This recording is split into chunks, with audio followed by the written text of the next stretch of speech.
Hi friends, welcome back to my channel. ఈరోజు మీకు ఈ సీరియల్లో ఏం జరిగిందో తెలుసుకోవాలి అనుకుంటున్నారా? అయితే వెంటనే మనం సీరియల్లోకి వెళ్ళిపోదాం. కావ్యని ఇంటి నుంచి పంపించేయాలి అని చెప్పి అపర్ణ అయితే చాలా గట్టిగానే నిర్ణయం తీసుకుంటుంది. అపర్ణ నిర్ణయానికి అడ్డం రావద్దు అని సుభాష్కి కూడా చెప్తుంది. ఇక అపర్ణాదేవి అయితే ఇంద్రాదేవి దగ్గరికి వెళ్ళి, అత్తయ్య గారు, మీరు త్వరగా మావయ్య గారితో మాట్లాడి ఏదో ఒకటి తేల్చండి అని అంటూ ఉంటే, ఇక ఇంద్రాదేవి అయితే, అపర్ణ, కాస్త శాంతించు, ముందు ఆలోచించి మాట్లాడు, నువ్వు చాలా తెలివైన దానివి, అలాగే చాలా అనుభవం ఉన్నదానివి, ఇప్పుడు ఒక అత్త స్థానంలో కూడా ఉన్నావు, ఇలా ఆలోచించడం ఏమాత్రం కూడా కరెక్ట్ కాదు, కావ్య తప్పు చేసిందని నువ్వు నిజంగానే నమ్ముతున్నావా అని అడగడంతో, ఇక అపర్ణాదేవి అయితే, అదేంటత్తయ్య, అందరిలోనూ ఆ అమ్మాయే కదా ఒప్పుకుంది, ఇంకా మీరు ఆ అమ్మాయి తప్పు చేయలేదని ఎలా నమ్ముతున్నారు? చివరికి ఎంతగానో నమ్మి సపోర్ట్ చేసి తనకి అండగా తోడుగా ఉంటాను అని చెప్పిన నా కొడుకుని కూడా తను చాలా పెద్ద మోసం చేసింది. ఇక ఆ అమ్మాయి ఇంట్లో ఉండడానికే వీల్లేదు.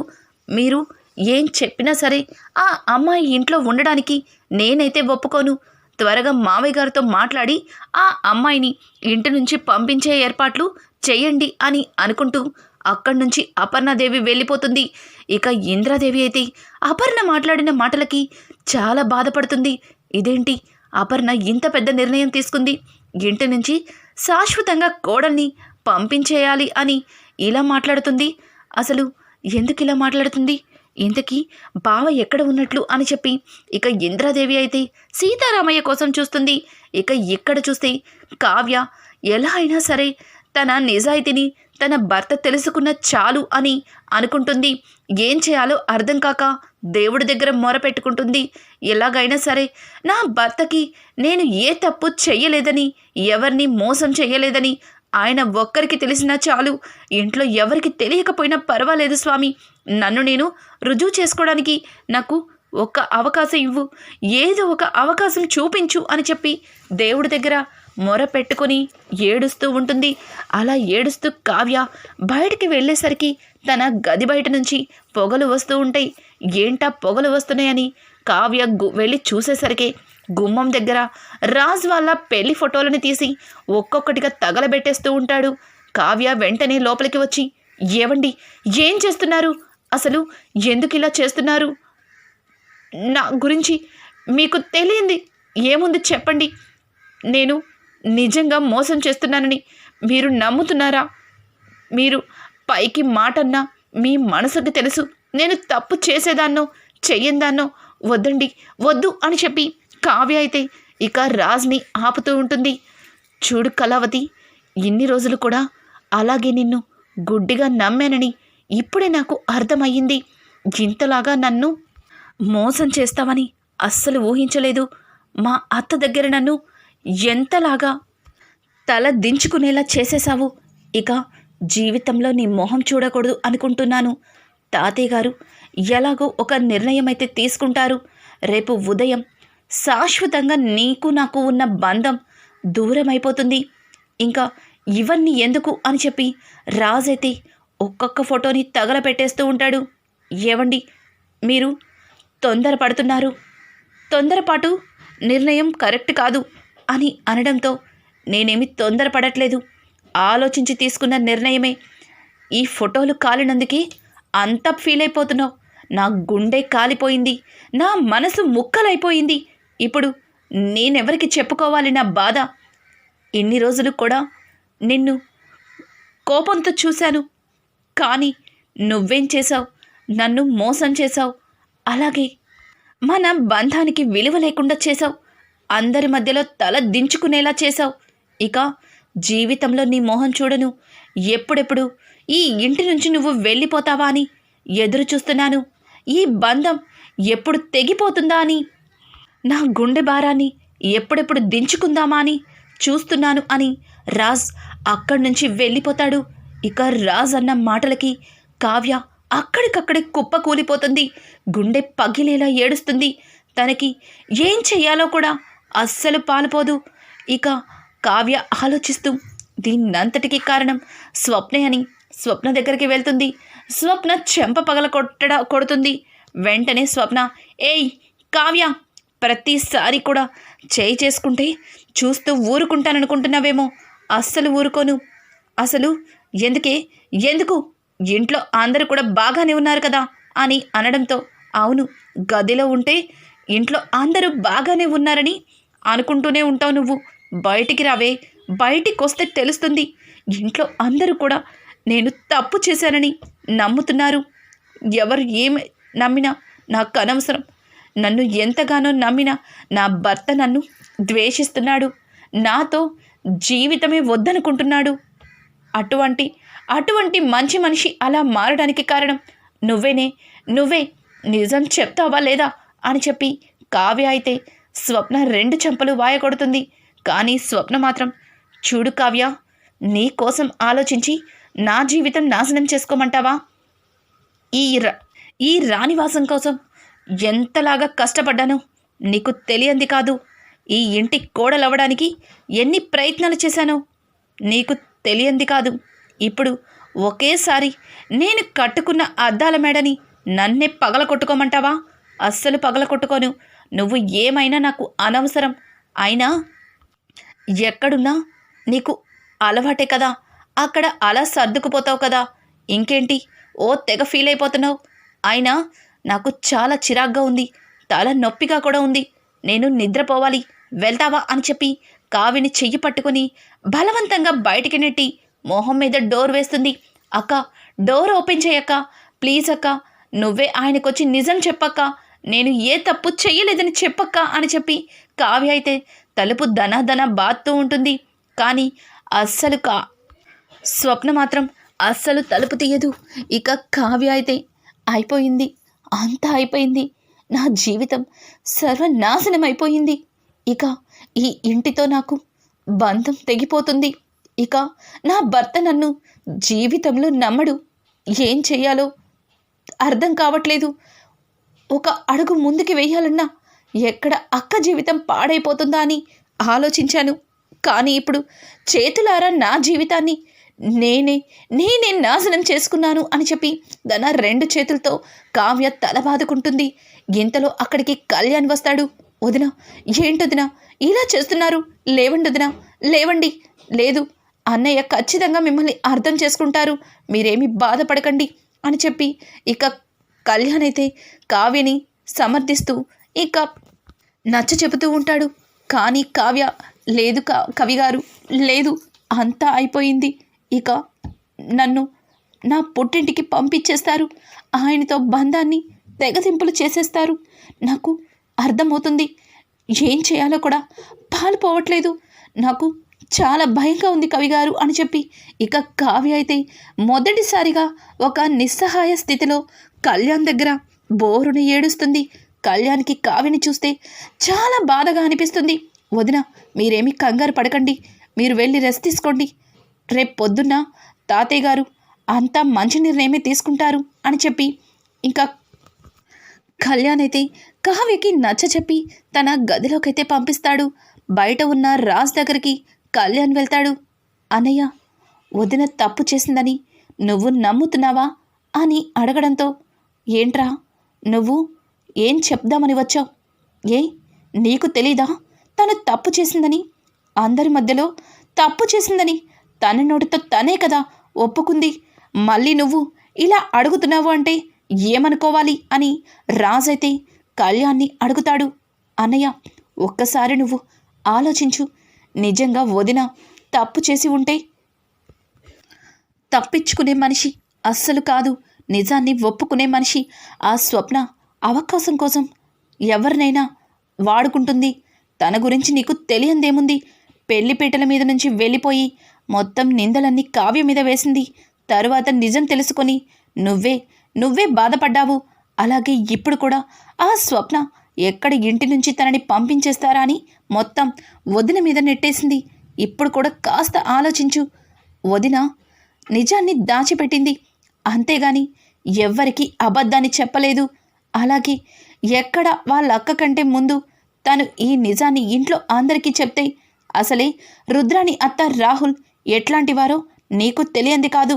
వాళ్ళ అక్క జీవితం నాశనం అయిపోతుందని ఆలోచించి ఉండొచ్చు.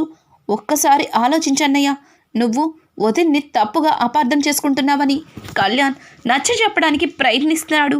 రాజ్ మాత్రం అస్సలు సహించడు. కళ్యాణ్, నువ్వు ఎన్ని చెప్పినా సరే నా మనసిక మారదురా. ఒక్కసారి తప్పు చేసిన మనిషి జీవితంలో క్షమించేదే లేదు. ఇక ఈ విషయాన్ని ఇంతటితో వదిలే అని అనడంతో, సరే అన్నయ్య, తప్పు చేసిన మనిషిని జీవితంలో క్షమించవా? అయితే నువ్వు కూడా తప్పు చేసావు కదా అన్నయ్య వదిన విషయంలో అని కళ్యాణ్ అడుగుతూ ఉంటే, ఏంట్రా నేను తప్పు చేశానా? ఏం చెప్తున్నావు? ఏ విషయంలో తప్పు చేశాను అని అడగడంతో, మరి అంత పెద్ద తప్పు చేసిన రాహుల్ని క్షమించావు, వదిన్ని క్షమించట్లేదు అంటే మరి అది తప్పు చేసినట్టు కాదా అన్నయ్య? చెప్పు. ఒక ఆడపిల్ల జీవితంతోనే ఆడుకున్న రాహుల్ని క్షమించి ఇంట్లో ఉంచుకున్నావు. కానీ చిన్న నిజాన్ని దాచిపెట్టిన వదిన్ని మాత్రం ఇంత పెద్ద శిక్ష వేయడం ఏమాత్రం కూడా కరెక్ట్ కాదు. ఆలోచించన్నయ్య, ఒక్కసారి ఆలోచించు అని చెప్పి ఇక కళ్యాణ్ అయితే తన గదిలోకైతే వెళ్తాడు. అప్పుకి ఫోన్ చేస్తాడు. అప్పు ఫోన్ లిఫ్ట్ చేసి, ఏంద్రబాయ్ ఈ టైంలో ఫోన్ చేశావు అని అడగడంతో, అప్పు, మా ఇంట్లో అంతా గందరగోళంగా ఉంది. వదిన పరిస్థితి ఏమీ బాగోలేదు. రేపు తాతయ్య ఏం నిర్ణయం తీసుకుంటారా అని వదిన చాలా బాధపడుతున్నారు. పాపం వదిన్ని చూస్తుంటే నాకు చాలా జాలిగా ఉంది. మనమే ఏదో ఒకటి చెయ్యాలి అని కళ్యాణ్ మాట్లాడుతూ ఉంటే, నేను కూడా దాని గురించి ఆలోచిస్తున్నాను. ఖచ్చితంగా ఏదో ఒకటి చేసి తీరుతాను అని ఇక అప్పు అయితే కళ్యాణ్తో చెప్తుంది. కళ్యాణ్, ఆ రోజు మీ అక్క ప్రెగ్నెన్సీ విషయం ఎవరు చెప్పారు? అసలు ముందుగా తను ప్రెగ్నెంట్ అని మీకెలా తెలిసింది అని కళ్యాణ్ అడగడంతో, ఇంకా వెంటనే అప్పు ఆలోచించి, అదే మా అక్కని పెళ్లి చూపులకి వచ్చాడుగా తన కాలేజ్ ఫ్రెండ్ అరుణ్, వాడే చెప్పాడు అక్క ప్రెగ్నెంట్ అని. వాడు చెప్పడం బట్టిచ్చే ఇంట్లో అందరికీ తెలిసింది. అయినా ఆ రోజు నువ్వు కూడా అక్కడే ఉండవు కదా అని అనడంతో, అవును అతనే చెప్పాడు. అతన్ని పట్టుకుంటే మొత్తం నిజమంతా బయటకొస్తుంది. అసలు అతను ఆ విషయాన్ని ఎవరు చెప్పమంటే చెప్పాడో అతన్ని పట్టుకొని అడిగితే తెలుస్తుంది అని చెప్పడంతో, అవును అతన్ని పట్టుకుని అడిగితే తెలుస్తుంది. కానీ మీ అన్నయ్య ఏమన్నా పిచ్చోడా? అతను చెప్పినా ఇదంతా కూడా మా అక్కే చెప్పి చేయించింది అని ఆ స్వప్న అందరినీ నమ్మించింది కదా. ఇప్పుడు అతనొచ్చి చెప్పినా సరే మీ అన్నయ్య ఎందుకు నమ్ముతాడు అని అనడంతో, అవును నువ్వు చెప్పింది కూడా నిజమే. అతనొచ్చి చెప్పినా మా వదినే అంతా చెప్పి చేయించింది అని అన్నయ్య అనుకుంటున్నాడు. ఇప్పుడు ఏం చేయాలి అని చెప్పి కావ్య అలాగే స్వప్న అలాగే కళ్యాణ్ ఇద్దరు కూడా ఆలోచిస్తూ ఉంటారు. ఇక్కడ చూస్తే కనకం ఎలా అయినా సరే స్వప్నని ఆ ఇంట్లో ఉంచకూడదు. స్వప్న ఆ ఇంట్లో ఉంటే కావ్య జీవితం బాగుపడదు. అలాగే కావ్యని వాళ్ళు ఏదో ఒక విషయంలో ఇలాగే గొడవలు పడుతూనే ఉంటారు అని కనకమైతే ఒక పెద్ద నిర్ణయమే తీసుకుంటుంది. కనకం తీసుకున్న నిర్ణయంతో స్వప్న జీవితంలో ఊహించని మలుపే తిరగబోతుంది. ఇంకా ఉదయాన్నే తాతయ్య గారు ఏ నిర్ణయం తీసుకుంటారా అని అందరూ హాల్లో నించుని ఉంటారు. ఇక కావ్య అయితే జరిగిందంతా కూడా తాతయ్య గారికి చెప్పింది. తాతయ్య గారు ఏ నిర్ణయం తీసుకుంటారో అని అందరూ చూస్తూ ఉండగా ఇంకా అపర్ణాదేవి అయితే, మావయ్య గారు మీరు ఏ నిర్ణయం తీసుకున్నా ఆ అమ్మాయి మాత్రం ఈ ఇంట్లో ఉండడానికి వీల్లేదు. తను ఇంటి మొత్తాన్ని కూడా మోసం చేసింది. అలాగే తన మాయమాటలతో నా కొడుకుని చాలా మాయ చేసింది. శ్రీమంతం రోజు కూడా కనీసం నిజాన్ని బయట పెట్టలేదు. ఈ అమ్మాయిని క్షమించి ఇంట్లో ఉంచడానికి అస్సలు వీల్లేదు అని చెప్పేసి సీతారామయ్యతో అపర్ణ మాట్లాడుతూ ఉండగా సీతారామయ్య అలాగే ఇంద్రాదేవి ఒకరినొకరు చూసుకుంటూ ఉంటారు. రాజైతే, తాతయ్య చెప్పండి తాతయ్య, తనని ఇంటి నుంచి వెళ్ళిపోమని చెప్పండి తాతయ్య. నన్ను ఇంత మోసం చేసి నాతో ఇన్ని మాయమాటలు చెప్పిన ఆ అమ్మాయి మొహం ఇక నేను చూడాలి అనుకోవట్లేదు తాతయ్య అని రాజ్ చెప్తూ ఉంటే, చూడు రాజ్, మీ అందరికీ తెలియని ఒక నిజాన్ని నేను చెప్తాను. ఈ నిజం నాకు కావ్య ముందుగానే చెప్పింది అని సీతారామయ్య అనడంతో ఒక్కసారిగా కుటుంబం మొత్తం షాక్ అయిపోతుంది. అలాగే కావ్య కూడా షాక్ అయిపోతుంది. తాతయ్య గారేంటి ఇలా చెప్తున్నారు? నన్ను నన్ను ఇంట్లో అందరి దగ్గర కాపాడడం కోసం తాతయ్య గారు నిందని ఆయన మీద వేసుకుంటున్నారు అని కావ్య తాతయ్య గారు అని దగ్గరగా వెళ్తుంటే, ఉండమ్మ కావ్య, నువ్వు ఏమీ మాట్లాడవద్దు, నన్ను మాట్లాడనివ్వు, నిజాన్ని చెప్పనివ్వు అని చెప్పి ఇక సీతారామయ్య అయితే, మీకు తెలియని విషయం ఇప్పుడు నేను బయట పెడుతున్నాను. ఈ కావ్య స్వప్న కడుపుతో లేదని అబద్ధం చెప్పి రాహుల్ని పెళ్లి చేసుకుందన్న నిజాన్ని నాకు ముందుగానే చెప్పింది. కానీ స్వప్న తనంతట తను బుద్ధి తెచ్చుకొని ఇంట్లో నిజాన్ని బయట పెడుతుంది అని ఎదురు చూశాను. కానీ స్వప్న మాత్రం నిజాన్ని దాచిపెట్టి అందరి ముందు నిజంగా కడుపుతో ఉన్నట్టే ప్రవర్తించింది. అసలు ఎందుకమ్మా అలా చేసావు? మీ చెల్లికి ఈ నిజం తెలియకపోయినా ముందుగానే తెలుసని ఎందుకు అబద్ధం చెప్పావు? పైగా తనే నాటకమాడమందని ఎందుకు చెప్పావు అని చెప్పి స్వప్నని గట్టిగా అడగడంతో ఇక స్వప్న అయితే, అది తాతయ్య గారు, మీకు తెలియంది ఏముంది? నేను రాహుల్ని ప్రేమించాను. రాహుల్ ఎక్కడ నాకు దక్కడా అని కావాలని ఇలా నాటకమాడాను. ఇంట్లో అందరూ ఎక్కడ నన్ను ఇంట్లో నుంచి బయటికి పంపించేస్తారా అని నిందని కావ్య మీద వేశాను. నింద కావ్య మీద వేసి తప్పు చేశాను. కానీ నేను చెప్పినవన్నీ నిజమే కదా తాతయ్య. రాహుల్ నా జీవితంతో ఆడుకున్నాడు, నన్ను మోసం చేసి చివరికి ఒక కోటీశ్వరుల అమ్మాయితో పెళ్ళికి సిద్ధమయ్యాడు. ఏం చేయాలో అర్థం కాలేదు, అందుకే అలా చేశాను. నిన్న జరిగింది కూడా తప్పే. కానీ అని అంటుంటే, ఇంకేంటే కానీ, ఎంత మోసం చేసి ఇంకా ఇంట్లో ఉండాలని మావయ్య గారిని మభ్యపెట్టాలని చూస్తున్నావా? అసలు నీలాంటి దాని మాటలు నమ్మడమే తప్పు, ఇంకా ఈ ఇంట్లో నిన్ను ఉంచుకోవడం మరింత పెద్ద తప్పు అని చెప్పి రుద్రాని అలాగే అపర్ణ స్వప్న మీద విరుచుకుపడతారు. ఇక స్వప్న అయితే ఇప్పుడు కోపంతో వీళ్ళ మీద అరిచే కంటే తాతయ్య గారి కాళ్ళ మీద పడి ఏడవడమే కరెక్ట్ అని చెప్పి స్వప్న అయితే తాతయ్య గారి కాళ్ళ మీద పడి, తాతయ్య తప్పు చేశాను తాతయ్య, ఇక నన్ను క్షమించండి, ఇంకెప్పుడు జీవితంలో తప్పు చేయను, మీరు అందరూ ఎలా చెప్తే అలాగే నడుచుకుంటాను, నన్ను ఇంట్లో నుంచి బయటికి పంపించద్దు తాతయ్య అని అంటూ ఉండగా, చూడమ్మా స్వప్న, తప్పు చేసిన వాళ్ళకి శిక్ష పడాల్సిందే. నీకు చాలాసార్లు చేసిన తప్పులకి క్షమించాము, కానీ ప్రతిసారి కూడా పదే తప్పులు చేస్తూనే వచ్చావు. ఇప్పుడు నీ కోసం, నీ స్వార్థం కోసం, నీ జీవితం కోసం, నీ చెల్లెలి కాపురం నాశనం అయిపోతున్నా సరే నువ్వు నోరు విప్పలేదు. తన జీవితం మీదే దెబ్బ కొట్టావు.